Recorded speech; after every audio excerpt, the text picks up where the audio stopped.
الحمد لله نحمده ونستعينه ونستهديه ونستغفره ونعوذ بالله من شرور أنفسنا ومن سيئات أعمالنا من يهده الله فلا مضل له ومن يضلل فلا هادي له.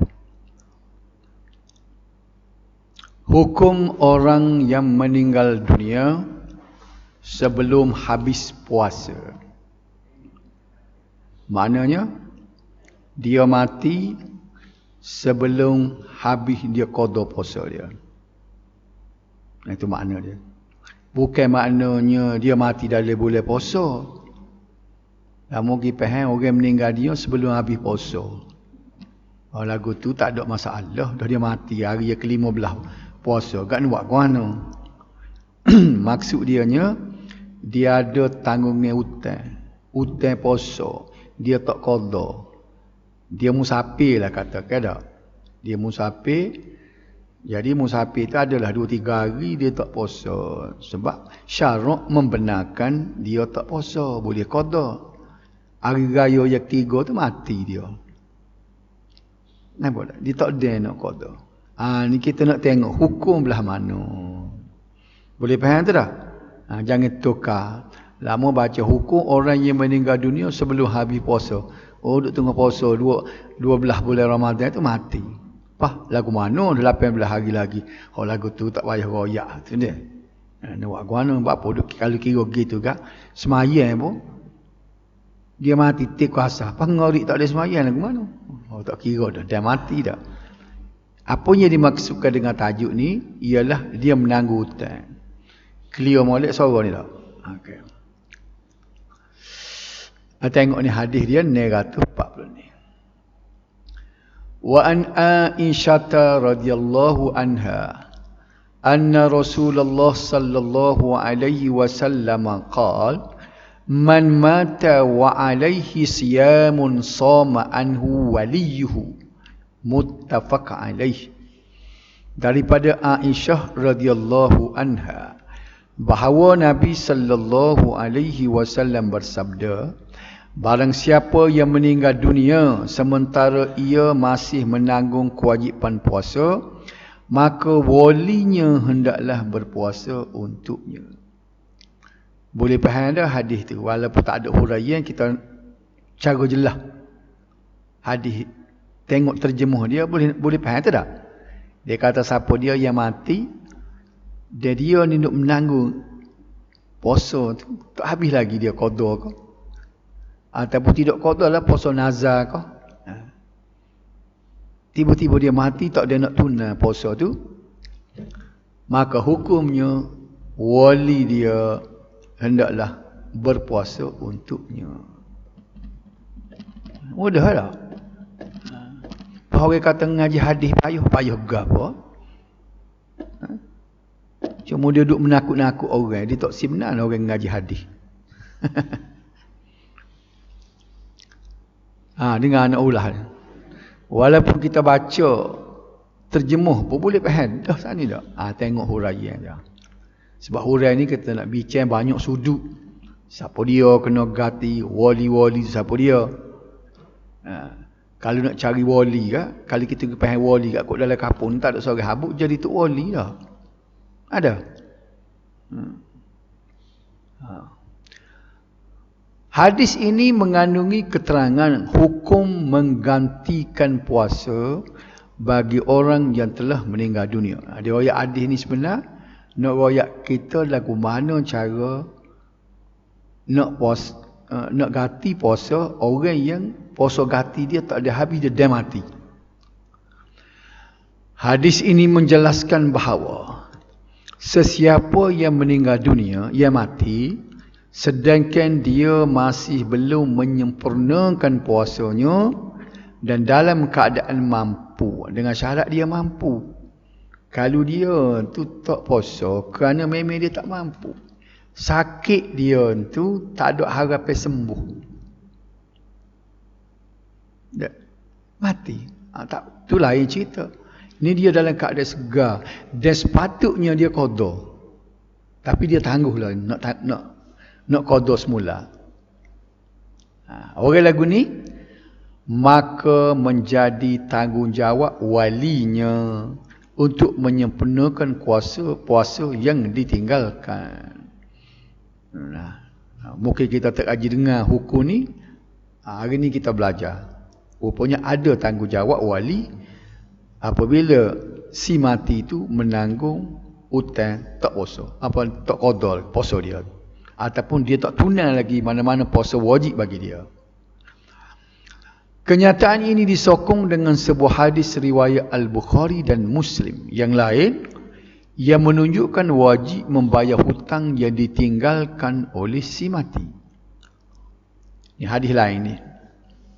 Juga hadis riwayat Al-Bukhari dan Muslim an Abdullah bin Abbas radhiyallahu anhuma qala jaa rajulun ila an-nabiy sallallahu alaihi wasallam faqala ya Rasulullah inna ummi matat wa 'alaiha shaumu syahrin afa aqdihi anha faqala law kana 'ala ummuki daynun akunta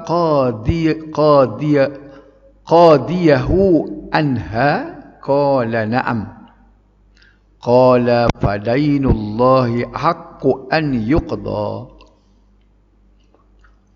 Terjemahnya daripada Abdullah ibnu Abbas radhiyallahu anhu.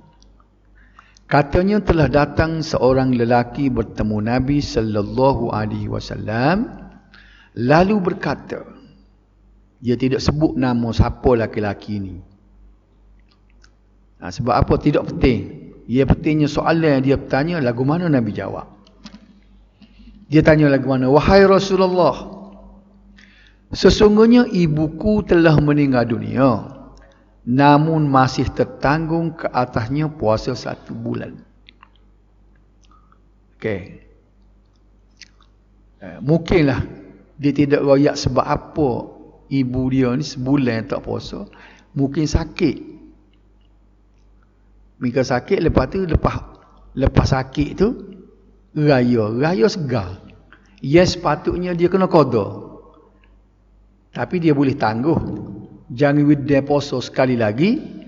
Kalau dia puasa sekali lagi tu, dia kena bayar fidyah. Nak kata ibu dia mari haid, tapi sebulan ni dia sebut ni. Tak, kita kata sakit lah, dia tak royak sebab apa tinggal sebulan. Jadi hukum dia serupa juga. Orang perempuan yang dia mari haid, tak puasalah dia seminggu. Dalam bulan Ramadan tu sebab dia mari haid. Raya tu dia dah kali raya esok lu tu raya lagi. Tiba-tiba mati. Maka dia ada hutang puasa tu tak? Ni keadaan serupa lah.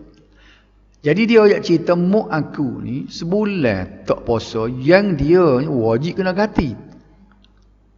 Dia tanya, aku kena ganti ke Rasulullah puasa mak aku tadi? Baginda berkata, dengar Nabi jawab lagu mana. Sekiranya ibumu menanggung hutang, kalau makmu ada hutang, adakah engkau akan bayar hutang untuknya? Kalau mu berhutang orang, mu nak bayar. Oh, katanya lelaki itu, iyalah mestilah, pasalnya dia biasa dengar. Biasa dengar lagu mana? Nabi penuh nak pergi semaya jenazah orang tu. Apabila dia tanya orang ni ada hutang, kata ada hutang. Bila sahabat royak, dia ni memang ada hutang. Nabi tanya ada siapa dia nak tolong bayar ke dia. Kalau tak ada orang tolong bayar, aku nak kelik, aku tak semaya.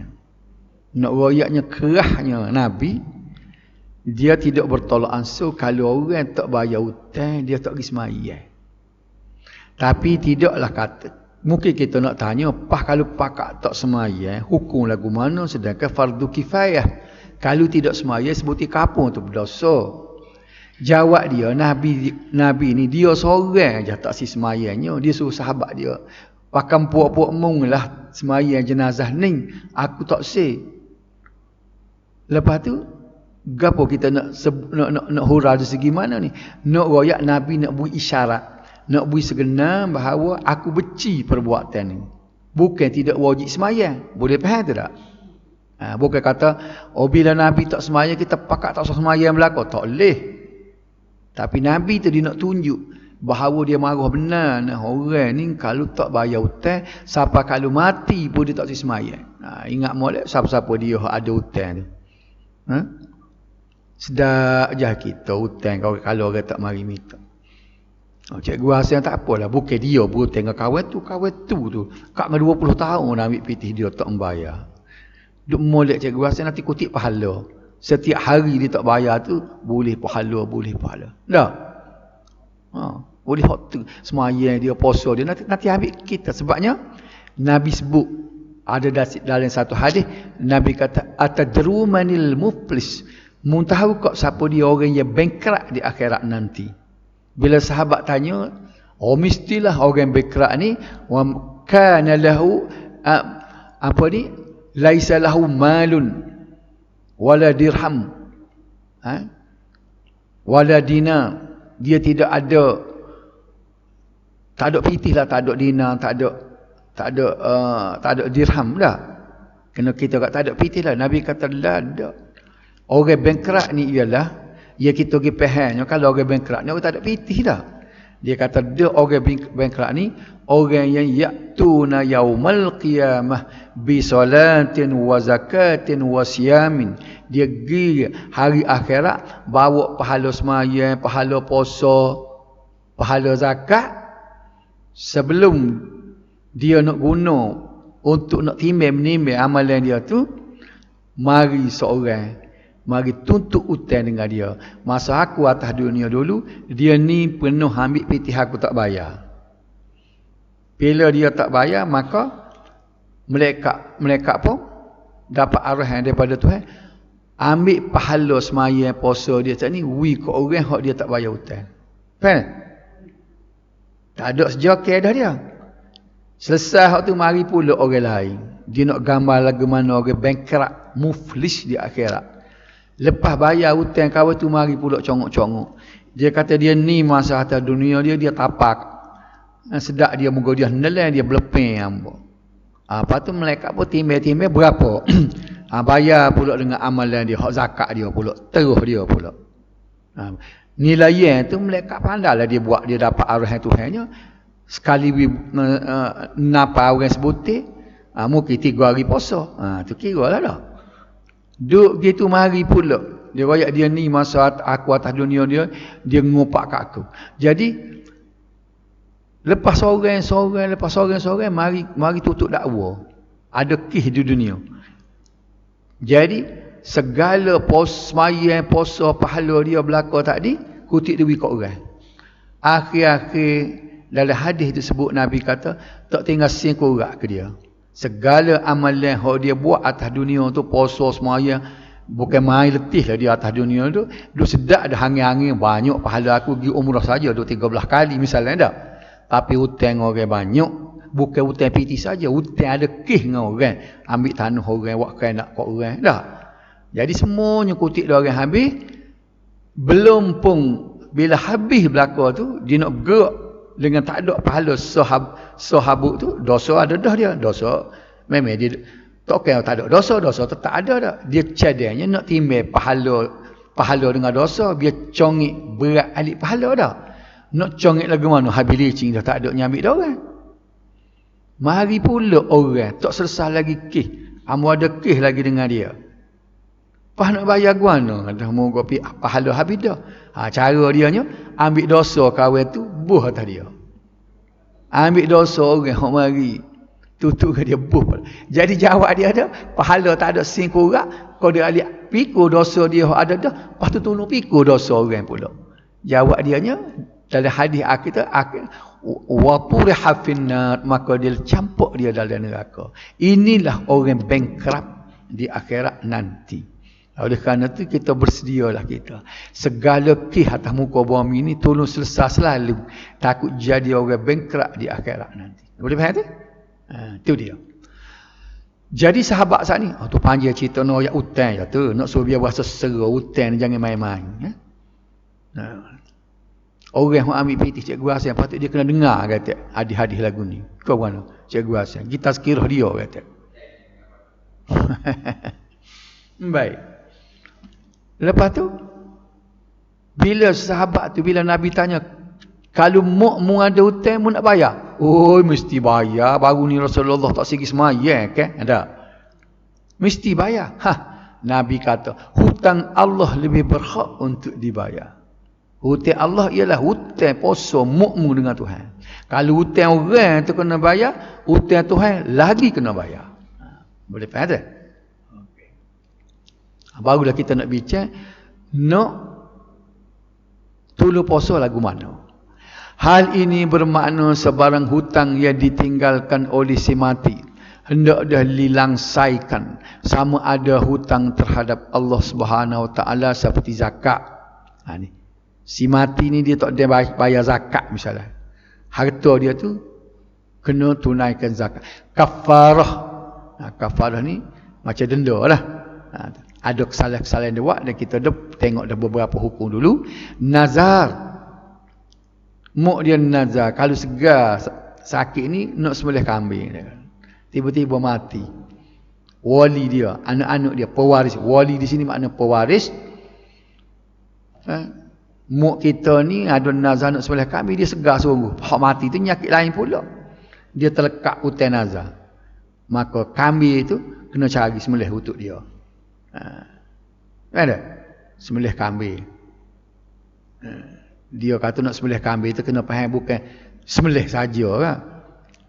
Lama gak nazar sembelih ke pergi pak orang sembelih main nak tolong sembelih. Sembelih ke pergi kat orang tu. Dak beli kambing. Maksud dia sembelih kambing itu dia nak sembelih, nak jamu, dia nak gula, nak gula-gula jamu kat orang. Lagu tu. Awak mari sini dah. Okey.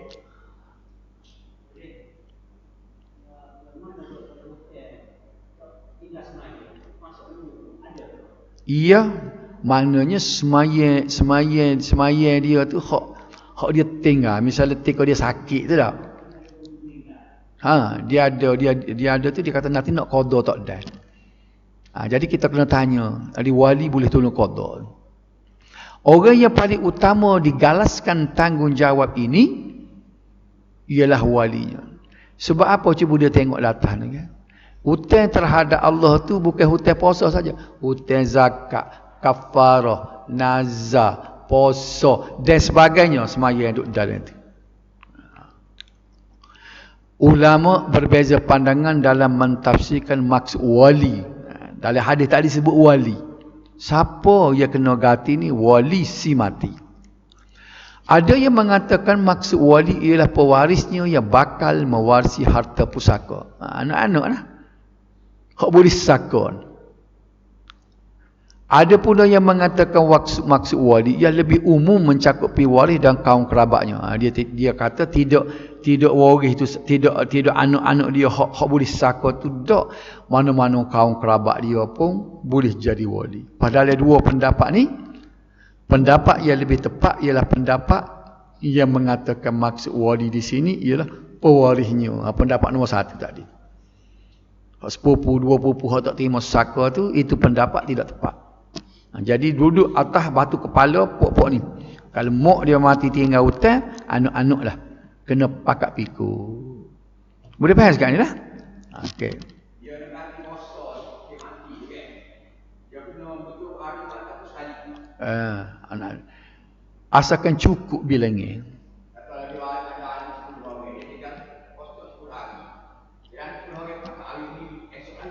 Ni ada depan, dia bincang depan.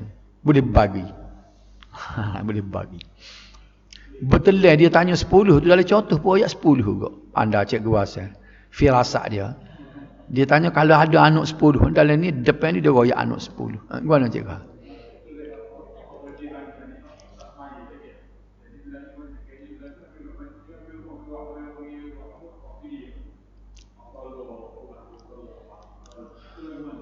Hak tu sebenarnya tidak ada. Orang panggil kan, hak tu memang kita tengok dalam hadis-hadis ke tidak bukan amalan sahabat. Hak buat pidiah tu kan. Boboh dengan harga tu. Bayar dengan pitih. Memang tak ada hak tu. Tapi mungkinlah ada satu boleh maknanya Kalau dia buat keluar dengan duit itu, duit kat orang, menasabah juga. Tapi kadang-kadang dia main berlakon. Hak ni tak boleh terima. Walaupun ulama kita buat dulu. Orang bila orang buat kajian, kita tak boleh terima. Ambil barang mah dekat tolak, sedekah ke orang ni. Lepas sedekah orang ni sedekah balik.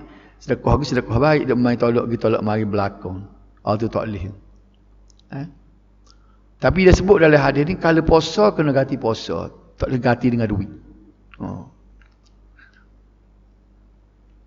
Walaupun ada ulama yang berpendapat boleh dia buat fidyah gitu. Tapi kalau tengok kepada hadis-hadis mari ni, dia tak boleh tukar dengan fidyah. Benda tu juga. Sekiranya si mati mempunyai ramai pewaris. Ni cikgu Hasan tanya tadi. Maka mereka boleh membahagikan jumlah hari puasa si mati bergantung kepada bilangan pewaris yang ada dan disepakati oleh semua walaupun mereka berpuasa pada hari yang sama. Dia puasa hari yang sama, pakat puasa. Baik gini. Mak dia tinggal puasa 10 hari. Okey? Bila dia puasa 10 hari, anak dia ada 10. Cikgu Hasan tanya sana. Okey. Hari Senin ni kita pakat puasa belaka untuk mak kita. Okey, setuju. Puasanya pakat hari Senin sehari tu lah. Lepaslah hutan. Tak payah. Esok lusa adik nombor 2. Tolak adik nombor 3. Tak payah. Tak payah puasa pada hari-hari yang lain. Walaupun mak dia tinggal, boleh faham tu tak? Mak dia tinggal tu 10 hari mestilah Ahad, Isnin, Selasa, Rabu, Khamis, Jumaat satu dah. Bila nak ganti dia tak payah tu Ahad, Isnin, Selasa. Boleh puasa serentak dah anak ramai 10 orang. Mak kita tinggal berapa hari dia sakit barang. Kalau dia tinggal dia tak ada qada. 10 hari. Hang sudah molek kita 10, esok kita pakat puasa belaka hari tulah. Puasa hari Senin ramai-ramai apa nak puasa hari Senin tu kita pakat mari buka puasa sini belaka. Boleh faham? Suka sikit. Apa dia? Dari fidyah tu tak tahu dia ambil daripada mana. Sumber hadis tak ada fidyah. Itu qiyas ulama. Baik, boleh faham dah? Kita boleh ganti pada hari yang sama.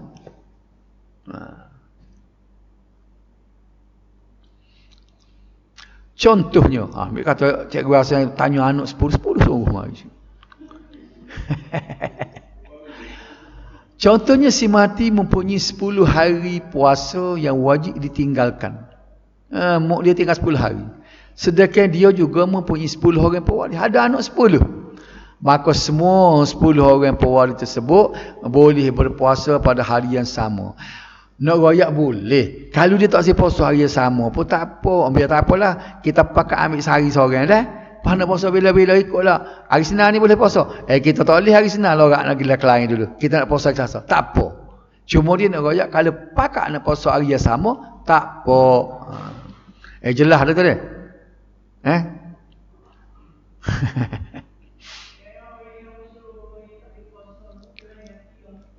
Orang yang uzur yang tidak ada harapan untuk sembuh.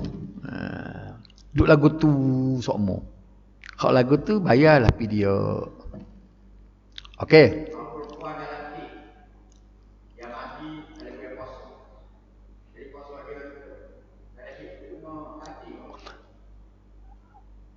Orang tak faham tadi. Dia hit dulu. Dia hit, lepas tu dia mati dalam puasa. Jadi hit dalam puasa juga dah. Tu kena lagu tu. Dia kena ganti sebabnya dia menangguh hutang. Dia menangguh hutang. Nanti. Kemudian dia mati bila tu? Dalam puasa juga. Dalam puasa juga kok. Baik, hak ni ada dua pendapat dah. Satunya dia kata benda tu dia kata lepas dah zimmah dia. Asal daripada daripada kaedah dia kata al aslu bara az-zimmah. Tak apa dah. Hak lagi dia kata oleh kerana dia tu ada hutang dia. Hak tadi dia kata iyalah memang dia nak ganti puasa, tapi dah dia mati tak ada raya. Hak kita tadi. Ada pendapat dia kata kena ganti juga oleh kerana dia untuk apa ni? Dia berdasar kepada ada hutang. Tapi kalau pendapat hak gagahnya tak ada. Hak tak payah ganti. Ada. Pasal dia pergi pada kaedah, dia kata al-aslu bara az-zimmah. Asal sesuatu benda itu ialah di luar, lepas daripada tanggungannya. Betul? Okey. Maksud puasa dalam hadis ini ialah puasa wajib, sama ada wajib syar'i iaitu puasa Ramadan. Maksud puasa ni. Atau wajib kerana nazar. Nazar ni sunnah. Bernazar tu sunnah. Boleh pahala. Tapi menunaikannya wajib. Kena ingat lah. Betul tak? Kalau tak jadi banjir tahun ni, aku nak puasa 3 hari. Sudah jadi nazar. Dia bernazar tu boleh pahala. Pasal dia nak melaksanakan puasa sunat. Tak? Boleh lah nazar. Boleh pahala. Tapi bila sebut gitu, wajib kena tunai. Baik. Puasa nazar ni juga, kalau dia mati, tak ada nak tunai, maka walinya kena pikul tanggungjawab. Serupa dengan puasa wajib. Selagi puasa kafarah. Puasa kafarah ni puasa denda. Dia benda, dia asalnya tak ada gapo-gapo. Nazar ni. Tapi oleh kerana dia sedia melangkah, dia pergi berjanji dengan Tuhan nak buat satu amalan sunat. Dia nazar ni hanya boleh buat amalan sunat. Dia tak boleh buat amalan wajib. Orang tak nazar pun dah wajib. Kalau aku siar ni, aku nak semaya 5 waktu. Kalau tak siar, apa kena semaya? Selagi tak boleh nazar benda makruh, apatah benda haram. Kalau siar ni, aku nak isap rokok 3 buku sehari. Tak wajib tunai. Kalau benda haram, buat tu berdosa.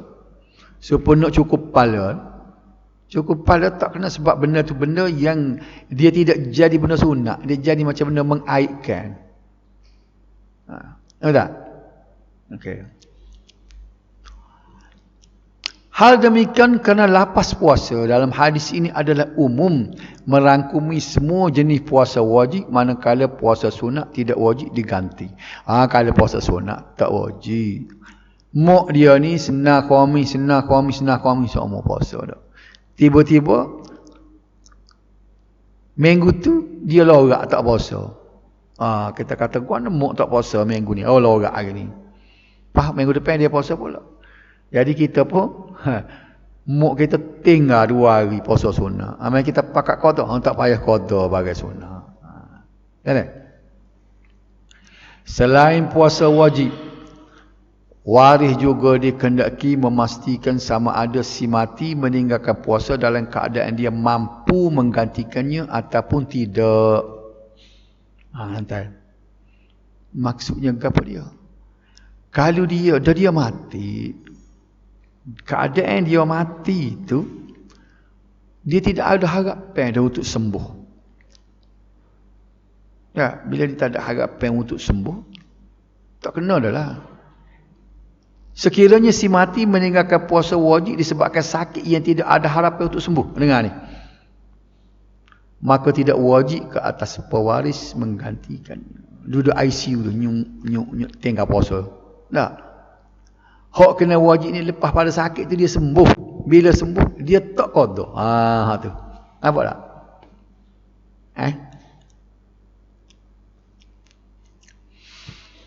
Akan tetapi sekiranya si mati meninggalkan puasa wajib dalam keadaan dia mampu berpuasa, sepatutnya bila dia lepas dia tinggal, habis bulan Ramadan tu, segar pugar dia, tak ada apa satu dah. Dia duduk tangguh. Tak gati. Bila dia mati, maka wajib bagi pewaris menggantikannya. Dosa ni naik atas pewaris. Dia tak ada dah, dia mati. Ni kena ingat. Kita tak khabar benda ni. Khabar-khabar tengok. Di akhirat nanti, dosa gapo kita tak buat. Dosa tak puasa. Tak rajah hayat hidup, kita tak tinggal puasa. Puasa ayahmu. Puak-puakmu pakat tak gati. Sebab benda wajib. Ni kena tahu kata ukur ni dah. Bab puasa sunat dan hari yang dilarang. 8.30 dah Isya dia. Ada 10 minit lagi dah.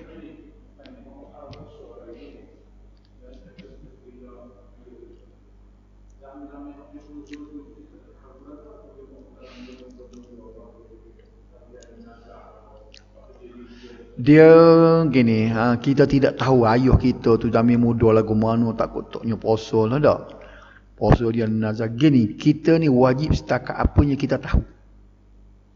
Apa yang diberitahu kepada kita. Nampak situ. Lain pada tu tak ada. Dia hukum ni sebenarnya kita kira benda hakamna bizawahir. Kita hukum apa yang zahir. Hak siapa keterangan kepada kita. Luar daripada benda sulit-sulit ni, mudah ke Islam ni. Wallahu yatawallas sarair. Tuhan yang tahu benda-benda yang rahsia, benda-benda yang sulit-sulit. Kita hukum hak zahir. Nampak orang tu juru ke apa, baca Quran boleh jadi ti'imi semaya tak?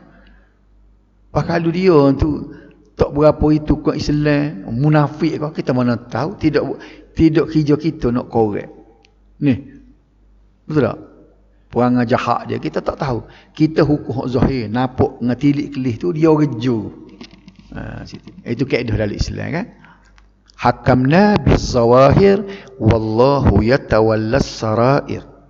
Kita hukum apa yang zahir, Allah saja yang tahu rahsia-rahsianya. Itu kaedah dia. Masuk bab baru ni, bab puasa sunat dan hari yang dilarang berpuasa. Ada dua benda. Ada hari-hari yang kita disunatkan berpuasa dan ada hari yang dilarang.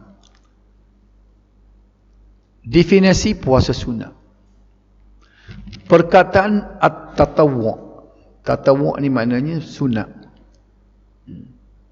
Dari segi bahasa bererti melakukan ketaatan. Manakala dari segi istilah syarak bermaksud setiap ibadat yang dilakukan secara sukarela atau dinamakan ibadat sunat, sama ada ibadat solat, puasa, haji, sedekah dan sebagainya. Benda sunat. Benda yang Tuhan tidak pewajib, tetapi Tuhan suka kalau kita buat. Dia ada pak kita tengok dah. Benda yang Tuhan suka benda tu kita buat, tetapi dia pewajibkan kita buat. Kalau kita buat boleh pahala, kalau kita tak buat boleh dosa. Jawab dia bagi wajib. Bagi sunat ni pula, Tuhan suka kalau kita buat benda tu, tetapi dia tak beri dosa kalau kita tak buat, dia beri pahala kalau kita buat. Boleh beza dengan wajib tadi. Gustian semula. Barang wajib ni kalau kita buat, Tuhan beri pahala. Kalau kita tak buat, Tuhan akan beri dosa. Buat boleh pahala, tak buat berdosa. Wajib. Benda sunat ni, buat boleh pahala, tak buat tak dosa. Nampak situ tak? Benda haram, buat boleh dosa, tak buat boleh pahala. Bukan kata saja tak buat benda haram. Bukan tak buat kerana kita kata tak judi. Kita tak judi itu bukan kerana tak ada pitih. Kerana takut ke hukum tu haram. Maka kita tak judi itu boleh pahala besar. Tapi kalau orang tanya buat apa tak judi, tak ada pitih. Maknanya kalau ada pitih mungkin judi. Lagu ni tak boleh pahala. Apa tak? Benda makruh, kalau buat Tuhan tak beri dosa. Tapi kalau tak buat dia beri pahala. Boleh tak? Pak perkara tu beza dah. Boleh jawab dah biasa lagu tu. Okey. Jadi benda sunat ni Tuhan tak beri dosa kalau tak buat. Cuma dia beri pahala kalau buat. Walaupun kita tahu tidak salah kalau kita tak buat. Tuhan tak beri dosa kalau tak buat. Tapi kita nak buat juga. Kerana kita berasa nak berbakti kepada Tuhan. Istilah orang Kelantan kat nak bodek Tuhan. Benda sunat ni benda nak bodek Tuhan. Pak kita kata boleh kau bodek Tuhan? Boleh. Kalau dia tak boleh sama manusia. Bermuka-muka dengan manusia tak boleh. Ada sifat yang keji di manusia tapi molek di sisi Tuhan. Tak adilah. bodek Tuhan, jek Tuhan, puji Tuhan. Manusia tak boleh lah kata. Sebab tu Tuhan marah. Sifat membesar diri, bangga, takabur, sangat hina kalau manusia ada tu, berdosa besar. La yadkhulul jannah man kana fi qalbihi mithqala dzarratin minal kibri. Tidak akan masuk syurga seseorang itu bila dia ada dalam hati dia sebesar zarrah, sebesar atom, sebesar biji sawi, sifat sombong. Dia panggil al-kibru. Tapi Tuhan, dia sendiri nama al-mutakabbir, orang yang sombong. Tu boleh kau tok guru dia bersamsing. Sebab tu sifat terpuji bagi Allah hina pada manusia. Itu sombong. Tuhan gelar di al-mutakabbir. Tuhan kata aku orang yang sombong, orang yang tak boleh ditegur. Memang Tuhan tak boleh tegur. Gapo dia nak buat, orang yang tak boleh kata apa. Kuasa mutlak duduk aku. Sombong, aku tak boleh tegur. Kan aku sombong. Ada boleh kita tegur Tuhan? Berdosa apa Tuhan waktu ujian musim ni orang payah nak pergi sekolah, ada. Tak boleh tegur. Okey. Walaupun Tuhan tidak widosa kalau kita tak buat, tapi kita nak bodek Tuhan, nak mengambil hati Tuhan, maka ni orang panggil benda sunat. Jadi cubalah kita buat. Bangun semaya tahajud, semaya sunat rawatib, puasa hari-hari Arafah, puasa hari-hari sunat. Sebab apa? Nak bodek dengan Tuhan. Ada pun benda wajib itu kita duk takut kena miak dia dah. Tebang tak semayang kat masuk neraka dah. Duk takut ke dia. Ni dah. Tak buat orang benda sunat Tuhan tak marah. Tapi bila-bila tak marah pun Tuhan, aku nak buat juga. Pasal aku nak baik denganmu, nak bodek denganmu. Boleh faham tak? Inilah makna benda sunat. Oleh itu perkataan saumu tatawwu bermakna puasa sunat seperti puasa hari Ashura. Ashura ni bulan Muharram yang ke-10. Kita gitu ke Ashura tu kau surah. Tak ada kena mengena tu kaca surah dengan Ashura. Ashura tu dia sunat kalau kita puasa. Kita pergi kaca surah. Lepas tu berdosa kau kaca surah. Siapa kata berdosanya? Kita pun suruh pas kita suruh nak makan. Kau mana? Weh dah.